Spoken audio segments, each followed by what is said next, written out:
Bonjour à tous et bienvenue sur une nouvelle vidéo énergie facile. Donc aujourd'hui on se retrouve pour complexifier un petit peu le modèle qu'on avait fait. C'est donc avec notre groupe froid Mitsubishi qui fonctionnait au R32. Donc ce qu'on a fait, c'est qu'on avait simulé en fait pas de surchauffe, pas de surrefroidissement. C'est ce qu'on va faire aujourd'hui, rajouter une surchauffe et un surrefroidissement. Donc on commence tout de suite en fait en rajoutant un deuxième évaporateur. Ce qu'on va faire, c'est qu'on va décaler un petit peu pour faire de la place et on va enlever le raccordement de l'évaporateur à la sortie évaporateur. Et maintenant on va donc ajouter un deuxième heater, deuxième réchauffeur. Donc ce deuxième réchauffeur va servir de surchauffeur qui en sortira, ce sera la sortie de l'évaporateur, et ce qui en entrera, ce sera une nouvelle valeur en fait, mais qui sortira déjà de l'évaporateur existant. Donc on va arrêter le calcul actuel. Et donc comment on va le définir ce surchauffeur? Ça va être assez simple, on va spécifier une température change et on va le dire. Donc ce qu'on va faire aussi, c'est raccorder l'évaporateur au surchauffeur, donc en lui spécifiant que le stream de sortie, ça sera le stream 6. Pas besoin de nommer plus que ça les streams en fait. On sait que le 6, ça sera à la saturation, parce que de toute façon, l'évaporateur, on lui avait dit que sa consigne c'était d'aller à la saturation. Et donc maintenant, on a le réchauffage de 5 degrés, donc on le configure en température change. Est-ce qu'on va lui préciser? C'est qu'il fera 5 degrés de plus. Voilà. Donc maintenant, ce qu'on va faire, parce qu'en fait, on a été calé par rapport à la température de l'échange, donc du condenseur. Ce qu'on va faire, c'est aller détacher. En fait, on va rajouter le sous-refroidisseur entre la sortie condenseur saturé et le détendeur. On va se mettre ici, on va détacher l'entrée détendeur, on va créer une nouvelle et on va ajouter un deuxième refroidisseur. Puis on va leur accorder son entrée, ce sera la sortie condenseur, sa sortie ce sera 7.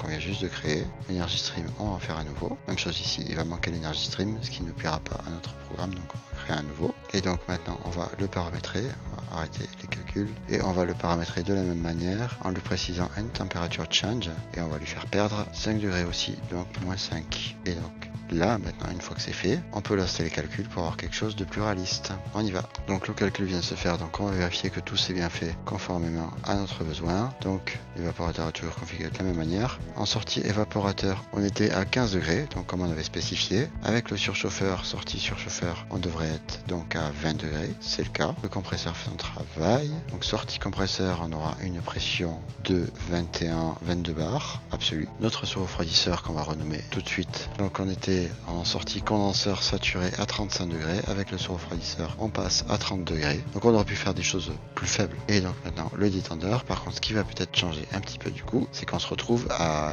avoir un titre de vapeur différent en sortie de détendeur. Avant, on était à 0,1 quelque chose. Maintenant, on est à 0,097 65 14. Donc ce qu'on peut faire, c'est copier ce numéro-là et le taper ici. Mais sinon, il y a aussi une autre solution qui peut se faire. C'est étant donné qu'en fait, donc maintenant qu'on connaît la pression évaporateur, ce qu'on peut aussi faire pour le faire automatiquement, éviter de copier-coller les valeurs, ça va être d'ajouter un recycle. Recycle bloc. Donc il est dans les blocs logiques, on met un recycle. Pensez bien à sauvegarder parce que le recycle est un solveur d'un recycle, c'est assez lourd et ça peut faire planter. Son stream d'entrée, ça sera le détendeur. Le stream de sortie, ça sera l'entrée évaporateur. Parce que pour rappel, en fait, sur les logiciels comme DWSim, la plupart des logiciels Solver Process, ce qu'on ne peut pas faire, c'est faire une boucle en fait. Le solver ne sait plus par où commencer, en fait, quel stream prendre pour commencer à résoudre. Il n'y arrive pas. Donc ce qu'il faut faire en fait, c'est ajouter un recycle en fait qui va faire office de solver. Le recycle en fait, il prend ce qui est entre là et il fait un solver de manière à caler ce qui est entre là. Donc les valeurs qu'on avait initialement là peuvent être amenées à changer. Donc ce qu'il va falloir faire attention, c'est la température. Mais là, il risque aussi d'avoir du mal. Donc ce qu'on risque de faire, c'est d'avoir besoin de fixer la pression. On va faire un essai comme ça. Donc on fait après pas mal d'itérations avec le recycle. On verra aussi d'autres méthodes de faire qui sont plus rapides. On se retrouve avec notre chaîne complète. Donc avec le titre vapeur en sortie détendeur qui vient égal au titre vapeur en entrée évaporateur. Et donc on a notre chaîne complète. Merci à tous d'avoir regardé cette vidéo. Si ça vous a plu, mettez un like et abonnez-vous. Merci.